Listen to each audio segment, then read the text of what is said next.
is it ever getting hot out there?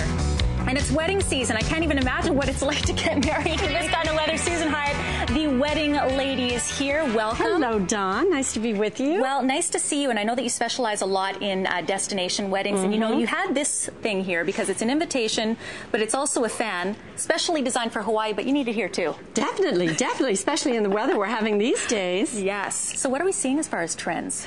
Trends are everything that a bride wants. Everyone's on a budget nowadays, so crystal is very popular. Crystal chandeliers hanging from tents or in the form of a centerpiece. Flowers, of course, are beautiful, but to keep costs down, you know, you can use beautiful centerpieces such as this, and they come in all different sizes, and of course they light up. Charger plates, runners are very affordable. Why is that more affordable than? Well, if you have white linen at your reception and you don't want to have colored linen, why not accent with one of the colors of the bride's theme? So you can have runners going, you know, two together or on their own, and that's very affordable. I like the idea of using a lamp, and then you can always take it home, or you can rent that kind of stuff as well. Definitely. Now, speaking of trends, I was surprised to learn of this trend because I thought buckles were only for your belts. No, buckles are in wedding gowns nowadays, on this beautiful Chiavari chair in the back. They're on bouquets. They're everywhere. So would you just be able to like buy a buckle from like a craft store or something like that? Yes, definitely, and you don't have to be round. It can be square as well. Good to know. So any type of buckle that suits your fancy. But not even just the decor for the chairs. I notice you also have it even as something as simple as an invitation or a display. This is a seating plan, and of course, once you do your invitations, Dawn, that's the first glimpse that anyone gets of what theme your wedding's going to be.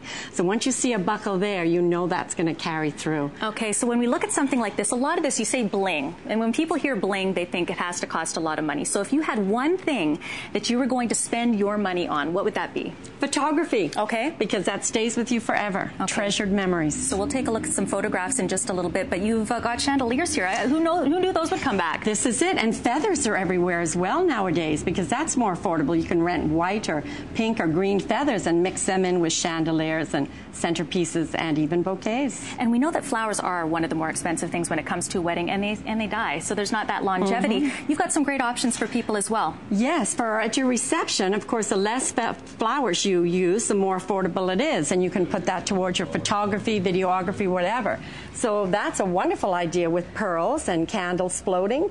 You can have river rock, you can have crystals, all different sizes. You can even have a tall, beautiful cylinder and have artificial orchids and then have a light on the top that lights up. And then I guess depending on the flower that you use could determine, you know, what your budget is. Like something like an orchid for some people might be too much, but whatever, we could use a daisy. This is it. And remember, brides, flowers in season. You don't have to order them from Amsterdam or Africa. Use flowers that are in season, and that keeps the prices down as well. Now, speaking of flowers, you still need to have a bouquet. Oh, definitely. Definitely. Okay, so what are we looking at as far as trends? I see the buckle still. There's the theme the is there. Again. There's the buckle again. And here's another bouquet that doesn't have all flowers. It's got some other little pods and things. So that keeps your prices down as well. Let's just get a little close-up of that, guys, because it is something that people wouldn't necessarily think of. And I guess you could use even things that are non-living within your bouquet to keep that decor, right? Definitely. And a lot of brides are having treasured items like grandmother's pearls woven amongst the flowers. Okay, now you've got this beautiful photography here. This is taken, in Maui? This is Maui, and it's fabulous. And, of course, I've been doing Maui weddings for many years, but Vancouver's a destination as well.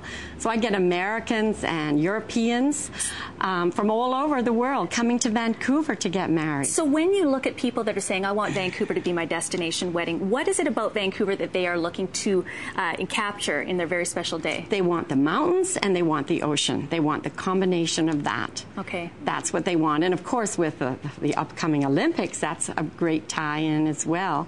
You want to be able to say you married in 2010 in Vancouver. Not to mention our own Jillian Harris, who we're hoping picks a bachelor tonight. Who's your pick? Kipton. And Jillian, if you need any help, let me know with your wedding. Oh, well, thank you so much, Susan Hyatt. The Wedding Lady website should be coming up on your screen. We'll certainly have it on our website as well, breakfasttelevision.ca. Thank you so much, Susan. And Kyle, she also said it's about the bling. All about the bling. And it doesn't have to necessarily be bling with the rings, but we will have some rings coming up a little bit later. You could land an airplane with that thing. No kidding. Thanks a lot, Dawn.